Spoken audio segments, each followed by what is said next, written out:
Hello friends, ഇത് നമ്മളൊരു വാശിയാണ് കേട്ടോ. നമ്മളിന്ന് മീൻ പിടിക്കാറങ്ങുമ്പോൾ വീട്ടിൽ നിന്നൊരു ഡയലോഗ്, ഇന്ന് പോയാൽ നിങ്ങൾക്ക് മീൻ കിട്ടൂലെന്ന്. അതൊന്നും കേട്ടാൽ നമ്മൾ തളരില്ലേ?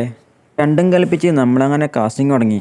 ചൂണ്ടയെറിഞ്ഞ് കുറച്ച് നേരം കാത്തിക്കേണ്ടി വന്നില്ലു. അപ്പോഴേക്കും ആശാൻ ഒരു മീൻ അടിച്ചിട്ടുണ്ടേ.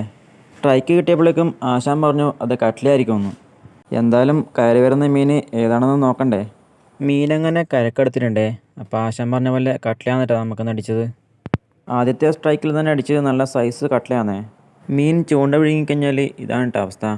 ആശാൻ അങ്ങനെ കത്രിക കൊണ്ട് ചൂണ്ട വലിച്ചെടുത്തിട്ടുണ്ട്. അടുത്തത് എൻ്റെ ഊഴാന്നേ.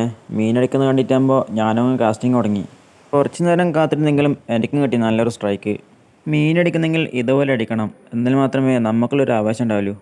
മീനിനെ ഞാൻ അങ്ങനെ വലിച്ച് കരയിൽ കയറ്റി. എനിക്കും കിട്ടിയത് ഒരു കട്ട്ലയാണ് കേട്ടോ. ഞാൻ മീനടിച്ച് കരയിൽ കയറ്റുമ്പോഴേക്കും ആശാന് അടുത്തൊരു മീൻ കൂടെ അടിച്ചിട്ടുണ്ട്. ഇപ്പോൾ ഇതിൻ്റെ സീസൺ ആയതുകൊണ്ട് അടിച്ചേർന്ന മൊത്തം നല്ല സൈസ് കട്ട്ലയാണ് കേട്ടോ. ഇത് നമ്മളൊരു ചങ്ങാതിയാണ്. മീൻ പിടുത്തം എല്ലാവർക്കും ഒരു ലഹരിയാണ്. പക്ഷേ ഇതുപോലെ സ്ഥലങ്ങളിൽ മീൻ പിടിക്കാനാകുമ്പോൾ എല്ലാവരും സൂക്ഷിക്കണം.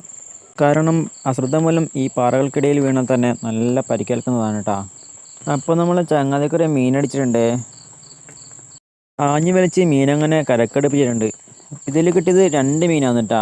നല്ല സൈസ് കട്ട്ലയാണ് അടിച്ചത്. ഇതുപോലുള്ള ഫിഷിംഗ് വീഡിയോസ് ഇഷ്ടമാണെങ്കിൽ കൂടെ നിന്ന് സപ്പോർട്ട് ചെയ്യാൻ മറക്കല്ലേ. അതിനിടയിൽ നമ്മൾ ആശാൻ്റെ ഒരു മീൻ അടിച്ചിട്ടുണ്ട്. ഈ മീൻ ഏതാണെന്ന് അറിയുന്നവരൊന്ന് കമൻറ്റ് ചെയ്യണേ. ഇത് നമ്മൾ ഏകദേശം 1 മണിക്കൂറിനുള്ളിൽ പിടിച്ച മീനാണ് കേട്ടോ. നമ്മളിന്ന് ഏകദേശം 4-5 കിലോയോളം മീനുകളെ അടിച്ച് കയറ്റിയിട്ടുണ്ട്.